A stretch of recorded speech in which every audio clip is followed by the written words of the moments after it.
welcome to Candid Conversation. Got another question from Rico in the Ukraine. He asked the question, should women be allowed to vote? Should women be politicians and CEOs? The answer to those questions is no. Women should not be allowed to vote. Women should not be politicians and CEOs. God is very concerned with roles. In the book of Jude, you have the devil disputing with Michael the archangel about the body of Moses. The devil, whatever the dispute was, we know the devil is wrong. He's the father of the lie program. Michael the archangel standing up for the truth. So the devil is wrong. Michael is right. But the devil is a cherub that covers the throne, Ezekiel 28 tells us. Michael is the archangel. The devil is over Michael. And so even though the devil is wrong, Michael respects the devil's role and durst not bring a railing accusation against him, but said, "The Lord rebuke thee." It doesn't matter if you're right or wrong. It's all about the role. That's the important point to note when it comes to what women should be doing. Because people will argue. For example, the state I'm in Alabama, Kay Ivey was voted in as governor. She is the Republican. They had a man run as Democrat. I wanted to vote for the Republican, not for a Democrat. But Kay Ivey is a woman, and a woman should not usurp authority over a man. So I did not vote for Kay Ivey, and I did not vote for the Democrat. Because I didn't want the Democrat in there, and the Republican candidate was a woman, so I would not vote for her. You may say, well, she would do such a good job, and the man would do a terrible job. I don't doubt that. I don't doubt that Kay Ivey would do a better job than the Democrat. That's not the point. The point is, back in the garden in Genesis 3, Eve was deceived by the devil.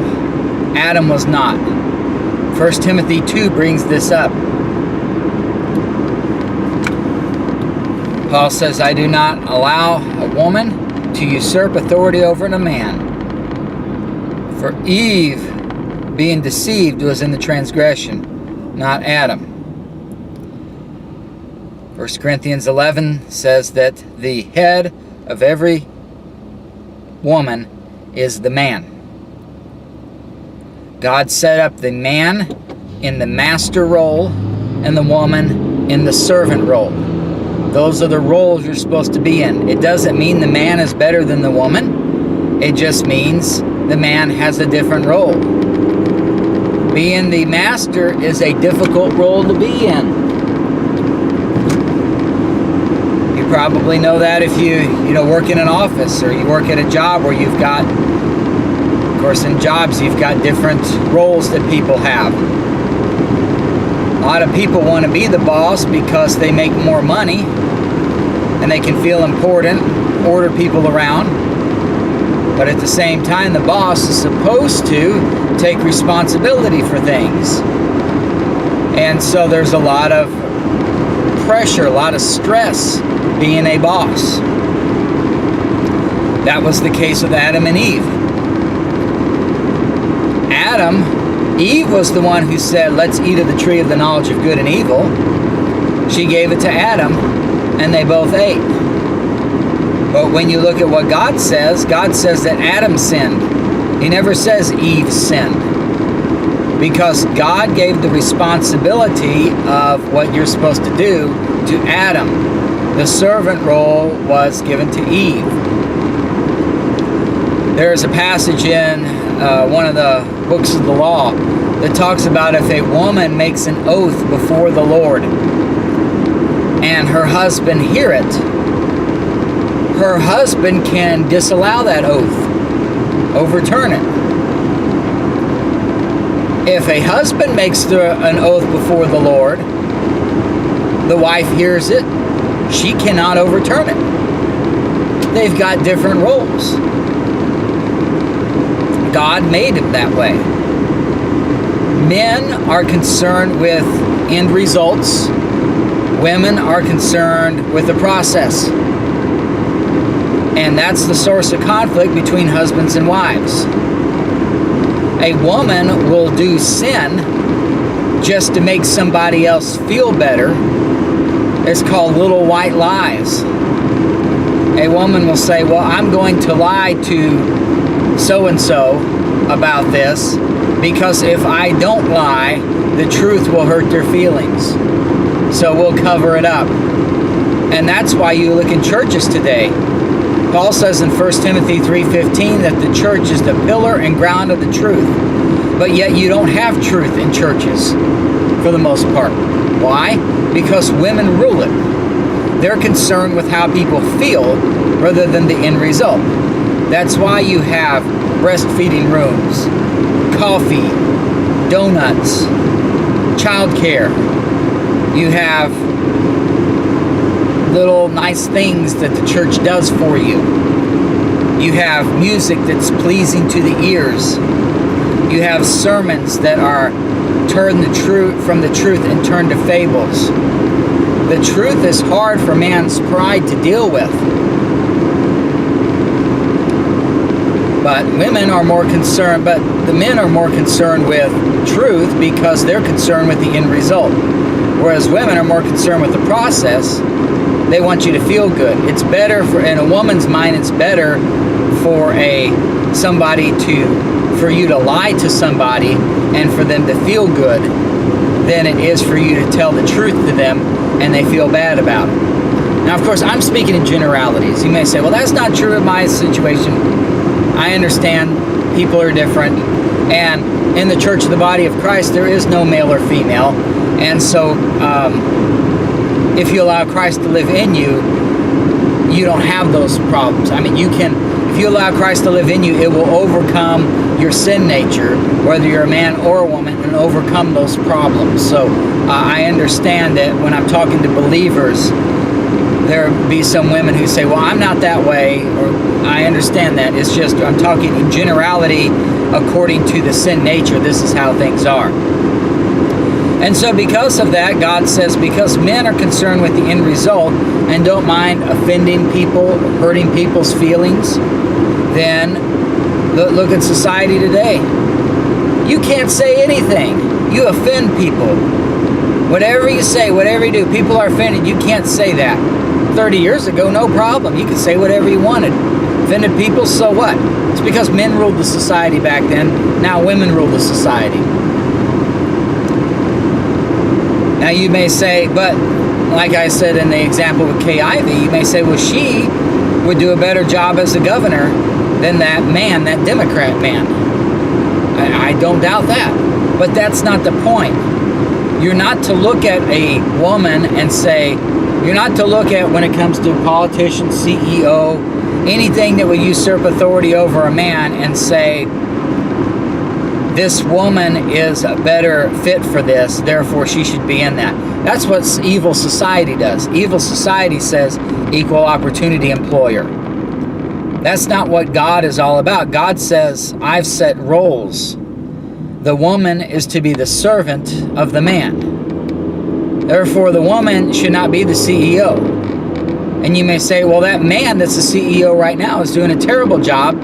He's leading the company into bankruptcy. And here's a woman who wants to do the job, who has a proven track record, who we know will do a great job. That could be the case. But that's not the issue. When you look in 1 Peter chapter 3,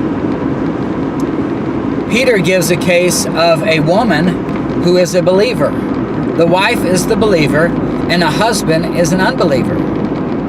So you would naturally think, oh, well, the wife should share the gospel with her husband so her husband can be saved. Isn't it God's will for all men to be saved and to come into the knowledge of the truth? So wouldn't the woman be doing the will of God by giving the gospel?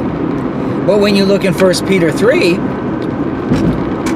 Peter says the woman is not to share the gospel. Rather, she is to allow Christ to live in her. And it says that the husband may, without the word, be won by her chaste conversation. Romans 10:17 says, faith cometh by hearing, and hearing by the word of God. How shall they hear unless a preacher comes? But the woman's role, and that's why we have preaching, the foolishness of the cross. God saves people by the preaching of the foolishness of the cross.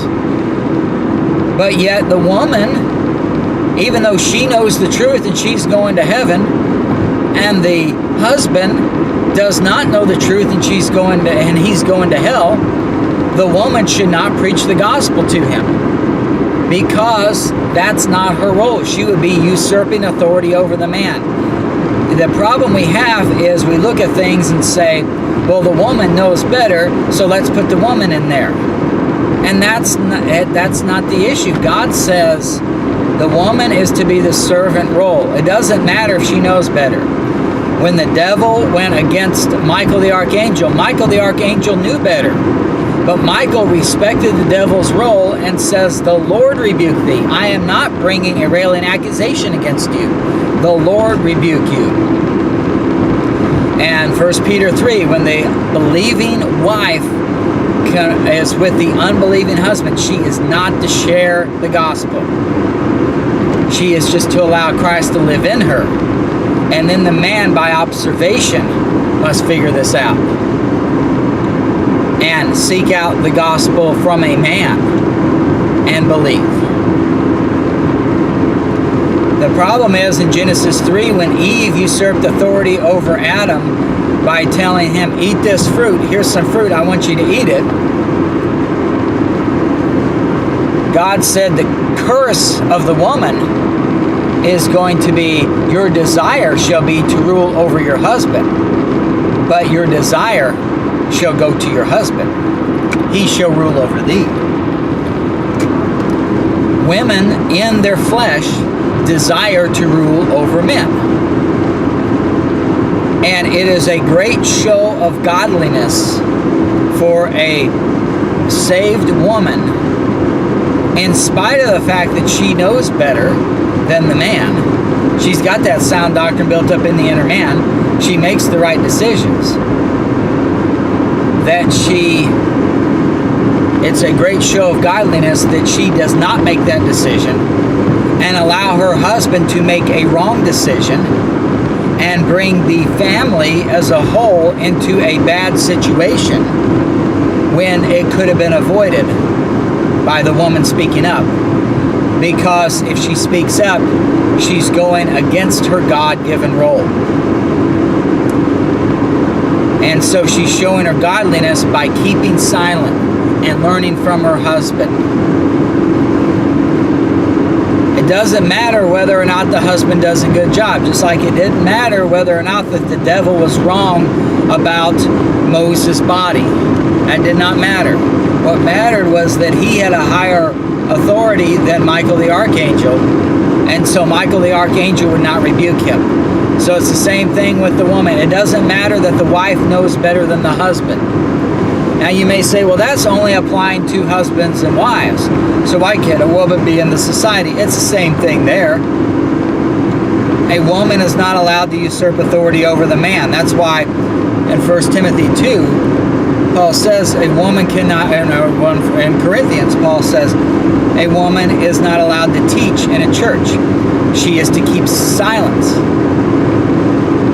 There are men there who are not her husband, or her husband may not even be there. He may be an unbelieving husband.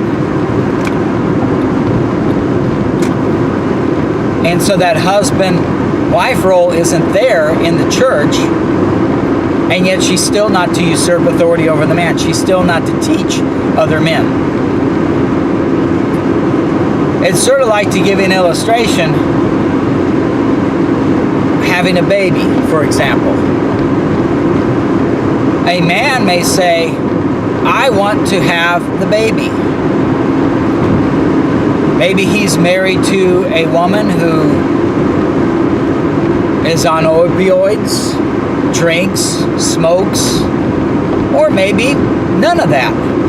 Maybe the man just, 1 Peter 3 calls the woman the weaker vessel. The man says having a baby is hard work.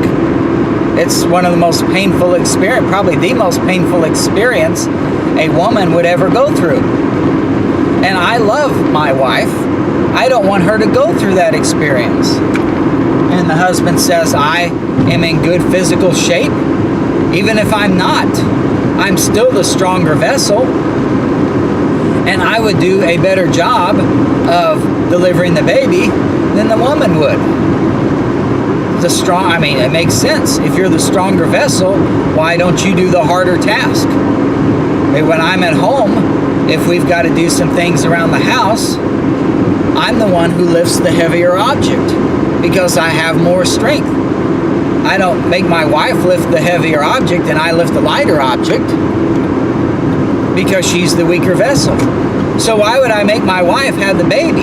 Why don't I have the baby? Now, I realize physically that's impossible. But the point is, God chose the weaker vessel, the woman, to bear the baby, even though it makes logical sense that the man should bear the baby because he is stronger. But yet, the woman is the one who bears the baby and goes through that intense pain of labor. To the man, it probably would be easier because he's the stronger of the sexes. But the man cannot say, I will have the baby, the woman doesn't. The reason is because the man's role is not to have the baby. And this is a great illustration because in 1 Timothy 2, where that same passage is that talks about the woman is not allowed to usurp authority over the man. She is to keep silent because Eve was deceived in the transgression and not Adam. After those verses, it says, but she shall be saved in childbearing. In other words, the woman, she's in this servant role and she cannot usurp. She's not to be in charge. She's not supposed to be the leader. She's supposed to be the servant in every case. Even if she knows better than the man, she is to keep silent and let the man make the stupid mistake. That's what God's role is for him. Just like the woman is not to say to the man, oh, you have the baby. Or the man says, why don't I have the baby? What about equal rights? What about men's rights? How dare a woman say that she can be the only one who has a baby? I can have a baby. You don't think I'm as strong as a woman? Why can't I do it? I could have a baby. God says the role of the woman is to have the baby. She shall be saved in childbearing. And in that same passage, the role of the man is to have authority over the woman. And so when we make a woman a politician or a CEO, or what was the other one? Voting. In all those cases, the woman is usurping authority over the man, which is against her role that God gave her. Just like a man is not to get pregnant and have a baby, a woman is not to have authority over the man. The two go hand in hand according to 1 Timothy chapter 2.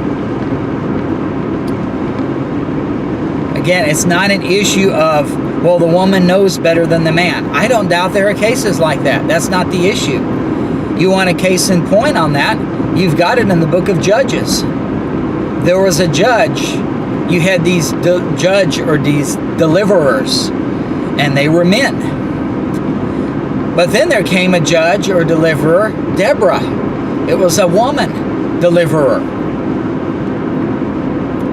And the woman, by the way, I gotta say this. Women are sexist for the most part.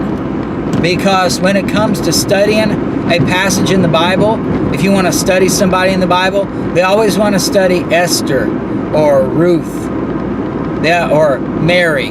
They always want to study a woman. It's not about truth for them. It's about wanting to exalt the woman and make her look good. Oh, I want to hear a good story about the woman. No woman ever wants to study Job's wife or Noah's wife or Lot's daughters. There are a lot of bad women in the Bible. Oh, we won't study them. We'll study the good ones. Men, on the other hand, they don't care. They'll study anybody. You want to study a character in the Bible? We'll study Esther. We'll study Ruth. I don't care. Or we'll study David, or we'll study Saul, or we'll study whoever. You know, if you're just going to study a person, men don't care. Anyway, this is going back to the story of Deborah. That's another one women like to study. She was a judge. She would not go and deliver Israel, even though she knew better. There was the one under her. Oh, it starts with the B. I'm thinking of the man. Barak? I think it's Barak. Anyway, it's a man, starts with the B. We'll call him Barak. She says she has to get Barak to lead Israel, and he don't want to do it. Deborah is a godly woman who understands that she is not to usurp authority over the man. Therefore, even though Barak doesn't want to do it, the man does not want to do his role, and the woman is willing to do her role, willing to deliver Israel. The man is not. Deborah still gets the man to do it because that is his role. So when it comes to anything, it's not an issue of right or wrong. See, our society is all about equal rights, and we hire the best person for the job, whether it's a man or a woman. That's not how God looks at things. God says, I've got roles. A man is to be in authority over the woman, and the woman is to bear the children, and that's how she is saved, through childbearing. Don't get mad at me. Read 1 Timothy 2. That's what it says. You notice whenever it comes to truth, it's always women who object to it. The man has no problem with his role. The woman does. That's because that's in her sin nature. Her desire is to rule. And so whenever you come up with scriptures like this about what a woman's role is, women get offended. They object. No, I should be doing, I know better than my husband. You probably do. Again, that's not the issue. The issue is your God-given role. And when you submit to your husband, and especially when you know better and you still submit to him anyway, you're allowing Christ to live in you. 1 Peter 3 tells you that. The wife, the believing wife, is not to share the gospel with the unbelieving husband. The woman is not to usurp authority over the man. Michael was under the devil, and he would not usurp authority over the devil, even though the devil was wrong. So if you've got a devil of a husband, and you know better than him, you don't say, you need to get right, here's the gospel, get saved. Or, here's sound doctrine, learn it. The woman is not to usurp authority over the man. Her response should be, the Lord rebuke thee. And so should women be allowed to vote? No, that's usurping authority over men. Should women be politicians?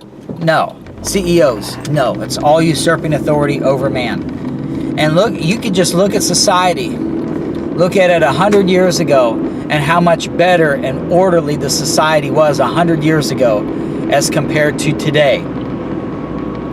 And a huge part of that is because women have usurped authority over men. And that's why, main reason we are in the bad shape that we are in today. The church does not have sound doctrine. It is not the pillar and ground of the truth. Because women are ruling and concerned about feelings rather than the truth. Women are deceived. Men are not.